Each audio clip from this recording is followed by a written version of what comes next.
It's Tuesday. It's 7:30, so you know I got a story for you. 7:30 p.m. Eastern time, to be exact. Yeah, I still need a haircut. I'm still a hot mess. It's coronavirus, all that stuff. I stay inside. I apologize. Catch me after it's over. I go get a taper. Shout out to my barber, Edgar Scissorhands. It's like the best barber I know.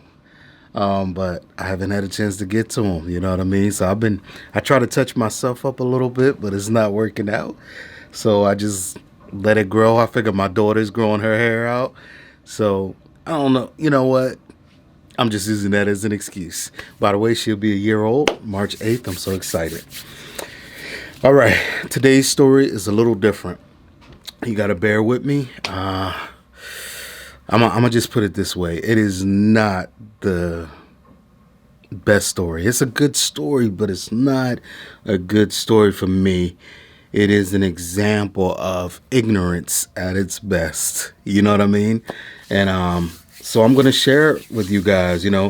Like I said, the goal here with the story times is to bring transparency in my communication so you can get to know me a little bit. I don't know if this is like the best thing for that, but and it allows me to open myself up, let you in. That way I can build a relationship, and I think that it'll help me out to be better in front of the camera. And for all those that are, asking questions and stuff like that, hopefully it helps you out too, with your whole YouTube experience. And yes, I did bust my lip. That's not on purpose. I have a little almost 1-year-old that took a toy to my face, man. What are you going to do? So, today's story. It starts like this. And like I said, this is not the best version of me, but it's a great ending.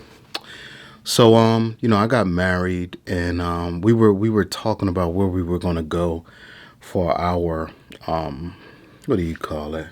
After you get married, anybody know? Not anniversary. What is it? Honeymoon, if you will. All right, there we go.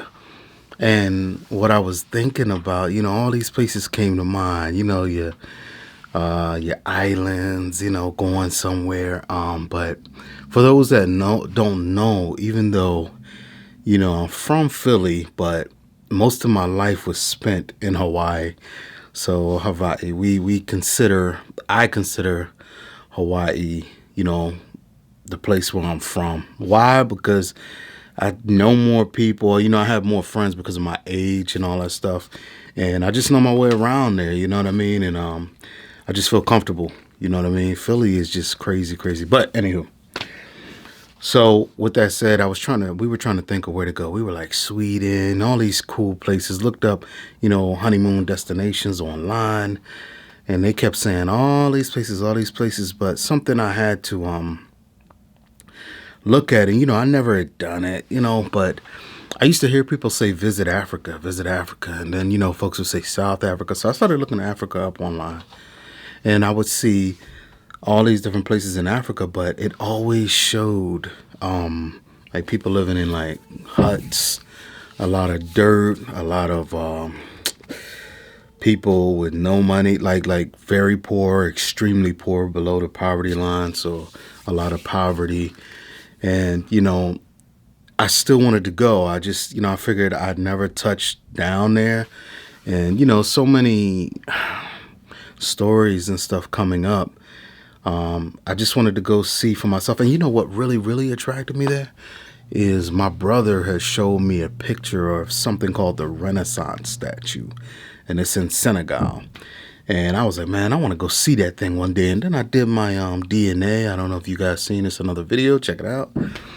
And it said that I was part Senegal. Like a percentage of me, my DNA was from Senegal. And just a little side note, I have my African DNA test here too, so I'm gonna do that one soon. But when they said that, I said, man, why don't we go see that? And of course, my wife was like, good. She wanted to go to Africa anyway. She's been wanting to go, and we planned on going out there. So I started doing research online. I'm looking on YouTube. I'm looking on, just shows on TV. Just typing in Africa, and I see certain people. I see everyone talking a certain way. You know what I mean? With a certain like tone. I see a lot of comedians talk about and doing all these spit jokes and all that. That's how people talk, doop doop doop doop doop type thing. I'm not making fun of. I'm just saying that's what they said. You know what I mean? And so I was trying to understand the how they communicate using those platforms. So I would unintentionally start talking like that, and it's derogatory, I think, now, thinking back. But and also we were preparing ourselves, like I had my bag. I was trying to hide like certain things. I didn't want things out because all I seen on TV was crime, crime, crime. They were going to steal this. They were going to take that. And the people were untrustworthy, and then it was dirty and nasty, the place. Excuse me. And so we prepared ourselves for that mentally and everything. We knew we didn't want to bring anything, but I ended up bringing my camera and stuff.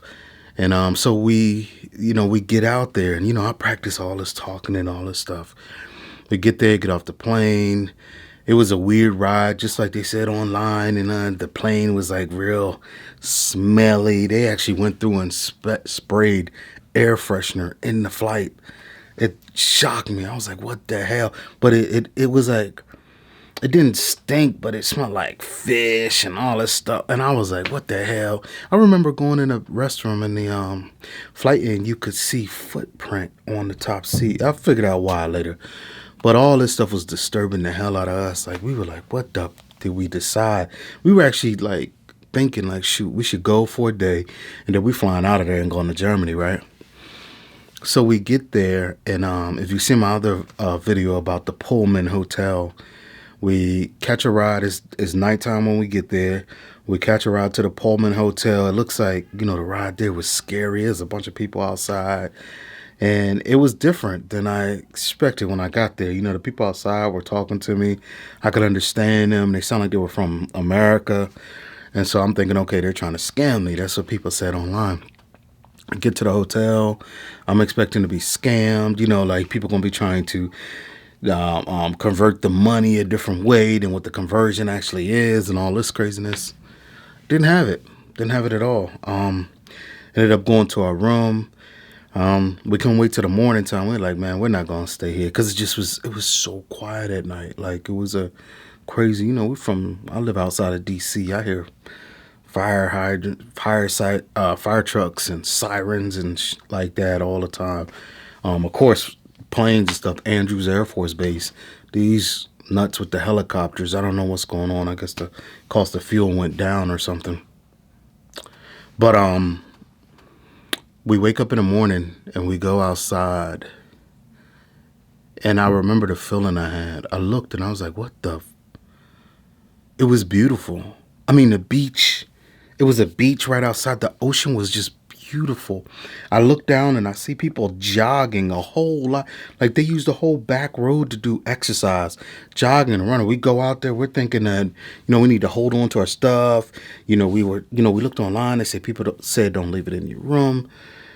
People out there jogging, had on nice clothes. We seen X6 BMWs, all this stuff. I remember people talking to us saying good morning. They didn't have that accent that you see online, and people were not living in huts.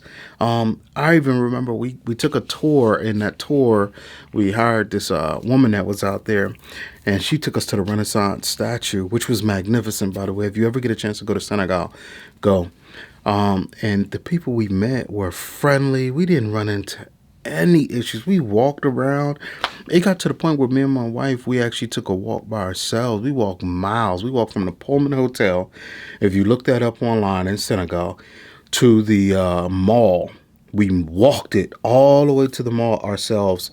And in that video where I have the Pullman in Senegal, we stop along the way and do the workout on the beach with the guys. That was ignorance at its best. Like I said, it's not the best version of me, but it is a sign that when they say history is written by the winners, if you will. I didn't quote that exactly, but I'm going to say history is written by whomever wants. And I don't know what someone's goal was to have everyone think that this is how all of Africa is. Africa is the size as a continent now, because the country is Senegal itself, which is small.